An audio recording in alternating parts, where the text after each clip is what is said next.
Travel back in time with a trip inside the Iowa's News Now vault. Wine is given special status in Iowa. In state liquor stores, there are ordinary wines and there are special wines with code numbers in the 5,000s that are tasted and recommended by a group of experts. That group is the Iowa Wine Advisory Board. They are the only group of this kind in the United States. No other state has an unpaid professional. Members meet in a crowded room in the Midland Financial Center in Des Moines. Architect James Lynch is the chairman. We meet an average of once per week, with the exception of the Christmas and New Year's holidays, and if for some reason another holiday comes, we may skip it. Normally it's 50 times a year and sometimes more. Are you paid? No. They get no mileage, no expenses. In fact, they pay for their own bread and cheese, and each week they taste about 20 wines. We're tasting all foreign wines tonight. The Burgundy wines, I think, have at least a good pedigree. They're coming from places that are known to all of us, and in some instances from a particular vineyard that is known to us. What percentage of the wines that you taste do you recommend? About 1 out of 10. Members rate each wine on a score sheet, allowing up to 4 points for appearance, up to 7 points for aroma, up to 7 for taste, and up to 2 for what is vaguely defined as quality. The labels are not covered. That's so the tasters can make sure that a Burgundy wine actually tastes like a Burgundy and not like some other kind of wine. They are not told the price until after they have rated a wine. They may recommend a wine if it costs $5, but not recommend it if it costs $10. After the tasting, they're told the prices. $7, $8.50, $8, $23.90. Then they vote yes or no on each wine. Number 1 at $10.40. Tonight, 2 of the 18 wines tested were recommended, just about the average percentage, and will be ordered for Iowa stores. How good are the board's choices? Some other experts say very good. Others say the board is too generous. Board members say they hear little criticism but frequent praise.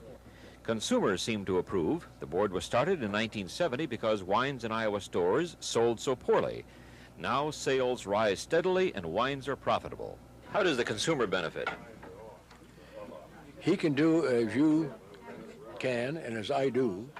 I can walk in any liquor store in Iowa and blindly reach out and pick out a bottle of wine that has a 5,000 numbers. There are 4 digits in a number or a code of a wine, and buy with confidence. Consumers can also benefit by learning how board members taste wine and how they determine what a good wine is. We'll tell you about that in tomorrow night's report. Iowa liquor stores have 2 classes of wines: ordinary wines with code numbers up to 2,000, and presumably better wines with code numbers in the 5,000s that are tasted and recommended by the Iowa Wine Advisory Board. The 9 unpaid members of that board meet once a week to taste wines submitted by producers. Only about 10% of the wines submitted are recommended by the board and ultimately sold in Iowa stores. How do board members choose? We rate a wine on a grade from 0 to 20. And out of that, we look first at its color. Secondly, we check how it smells. And thirdly, we check how it tastes. On their score sheets, the tasters can give up to 4 points for wine's appearance, up to 7 points for its aroma, up to 7 points for taste, and up to 2 points for what is vaguely defined as quality.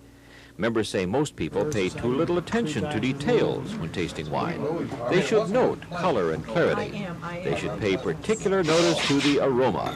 It's at least as important as the taste. I'm a little disappointed in the aroma. For a German wine, I'd like to have a powerful aroma because that's one of its better qualities, and it's really noted for having a powerful, fruity aroma, maybe something like green apples or maybe some perfume. The aroma that I get is pleasant, but I just don't think it has quite enough. I'm disappointed in its nose, which is not very strong, really.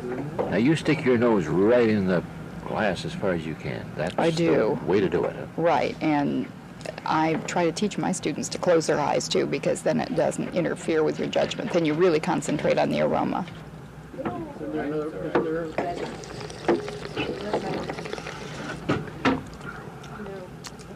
Now I taste wines a little differently than some, is by habit. But you take about a teaspoon in your mouth and draw air through it down into your lungs. And you swallow it, and you exhale it, and that gives you all those great aromas up your nose where the flavor really is. It's in your nose, not your tongue. So you're not going to recommend that? No, I'm afraid I'm not. Okay. No matter what the price. Sometimes board members disagree, as in the case of this $18 Burgundy. The wine tastes good, but it's kind of thin and a slightly harsh acid aftertaste. It's good drinking wine, but I think it's not going to be worth the money they're going to ask for it. Are you tasting the same wine we are? Okay. Do you like it? I really didn't care for this. Yeah. I really didn't care for this very much. First of all, I didn't really get much of the aroma that I wanted to in the nose of this wine. But I would agree with Dr. Avanian that in the aftertaste there was a little too much acid and it was also a little bit thin. Not quite up to the par that I'd like to see, and I'm going to guess that the price is going to be fairly high. So if it's fairly high, would you recommend it then? No. That wine did not get a majority vote and will not be sold in Iowa stores. The big question is the board beneficial? On the negative side, the board has a backlog of about 5 months. That means a delay of at least that long before some good wines are available here. But there are more positives. First, since members pay all their own expenses, the price of their advice is right for Iowa taxpayers. Second, board members are genuinely knowledgeable and expert. Their choices are good, although some say they are too generous. Third, their selection or quality control does save Iowans from buying wines that are either faulty or grossly overpriced. Buyers can be reasonably assured that the wines with code numbers in the 5,000s are sound and good value for the dollar.